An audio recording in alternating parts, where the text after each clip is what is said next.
আসসালামু আলাইকুম। Hi everyone, সবাই কেমন আছেন? আশা করি সবাই ভালো আছেন। আমিও আলহামদুলিল্লাহ ভালো আছি। মেয়ের জন্মদিনে কী করলাম, কোথায় গেলাম, কী খেলাম সেটা আপনাদের সাথে অবশ্যই শেয়ার করব। প্রতিবার প্রতি অকেশনে বাসায় রান্নাবান্না করি, সারাদিন ভরে রান্না করি আর রাত হলে একটু টায়ার্ড হয়ে যাই। কিন্তু এই মেয়ের জন্মদিনে এবার ভাবলাম যে সারাদিন রান্নাবান্না করব না, আর হুটহাট করে যেহেতু প্রোগ্রাম হয়েছে তো ভাবলাম রাতে ডিনারটা বাইরে করব। যেহেতু আমার বাসায় আমার আম্মু আছে, আমার ভাইয়া আছে, সেহেতু সবাই মিলে আমরা বাইরে গিয়ে ডিনার করব। আর আমরা এই ডিনার করা বা লাঞ্চ করার জন্য বরাবরই এই রেস্টুরেন্টে এসে থাকি। এটা হচ্ছে কাভিয়া, আমাদের বাসার কাছাকাছি টঙ্গী গাজীপুরে।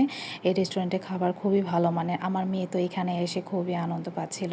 সে বরাবরই এখানে আসে আর লাঞ্চ বা ডিনার করে থাকে। আমার ছেলে মেয়ে সত্যিকার অর্থে এখানে খাবারটা খুবই তারা উপভোগ করে খায়, আমরাও অনেক মজা করে খাই। এখানে এসে তো হচ্ছে গিয়ে এই আনন্দ করছিলাম আর এদিক ওদিক হাঁটাহাঁটি করছিলাম। আমরা বরাবরই এরকম করে থাকি। এখানের ভিউটা খুবই সুন্দর আসলে। আমার মেয়ে তো এসে তার জন্মদিন এই উপলক্ষে সেই খাবার অর্ডার করবে। সে বারবার বলছিল আমি খাবার অর্ডার দিব। আমরা তো ভাবছিলাম যে সে যা বলবে সেটাই আমরা অর্ডার করব, কিন্তু সে এত বেশি দেখে দেখে এক্সাইটেড ছিল যে সে কি খাবে সেটা সে ডিসিশন নিতেই পারছে না। তো অবশেষে আমরা এই ডিসিশন নিলাম। সে তো শুধু একমাত্র ফ্রেঞ্চ ফ্রাই খাবে এটাই বলছিল, আর কিছুই খাবে না।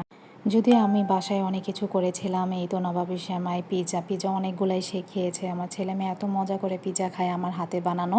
তারা অনেকগুলা খেয়েছে বলে এখানে রেস্টুরেন্টে কিছুই খেতে চাচ্ছে না, বাট অনেক আনন্দ পাচ্ছিল সে যে রেস্টুরেন্টে এসেছে। আর এখানে বারবার এসে বলছে যে আমরা কিছু খাবো না। আমার ছেলে মেয়ে এত দুষ্টু, তারা হচ্ছে গিয়ে যখনই রেস্টুরেন্টে আসে তখন এই ভাব করে, তারা কিছুই খায় না, কিন্তু বাসায় থাকতে এত কিছু বলে আমরা এটা খাবো ওটা খাবো, কিন্তু রেস্টুরেন্টে গিয়ে এসে তারা টোটালি খেতে চায়। এদিকে মেয়ে ছেলে সবাই মিলে আমরা ফ্রেঞ্চ ফ্রাই খাচ্ছিলাম। ওদেরকে বলছিলাম কম করে ফ্রেঞ্চ ফ্রাই খাও, কিন্তু নাসুরবান্দা তারা কি শুনবে আমার কথা। তারা ফ্রেঞ্চ ফ্রাই খেয়েই পেট ভরছিল আর আমাদেরকে বলছিল মা বাবা কিছুই খাবো না আমরা, কারণ বাসা থেকে আমরা অনেক পিৎজা খেয়ে এসেছি, নবাবী সেমাই, কেক। তারা ছোটো ছোটো পেট আসলে বলতে কি তারা ওই খাবারগুলো খেয়ে এখানে খাবার খেতে পারছিল না। এদিকে খাবার আমাদের চলে এসেছে। খাবারগুলো দেখেই বোঝা যাচ্ছে কতটা ফ্রেশ। এখানে খাবারটা আসলে অনেক ফ্রেশ এবং টেস্টি। আমার ছেলে বরাবর এখানে এসে যাও খাবার খায়, কিন্তু এইবার এসে টোটালি সে খেতে পারেনি, কারণ বাসায় সে অনেক কিছু খেয়েছে। বাসার পিৎজা আমার ছেলে মেয়ে দুজনে পছন্দ, এই জন্য তারা বাসায় পেট ভরে খেয়ে ফেলেছে। এখানে এসে শুধু দুষ্টুমি করছিল। আর এখানের গ্রিন সসটা আর কি বলবো, এত বেশি মজা। আমি যতবার যাই ততবারই আসার সময় পার্সেল করে নিয়ে আসি। আর ভাইয়ারাও এত বেশি আন্তরিক যে আমি যাওয়ার সাথে সাথে এই গ্রিন সসটা টেবিলে সার্ভ করবে, আর আমি আসার সময় অবশ্যই এক্সট্রা নিয়ে আসি বেশি করে।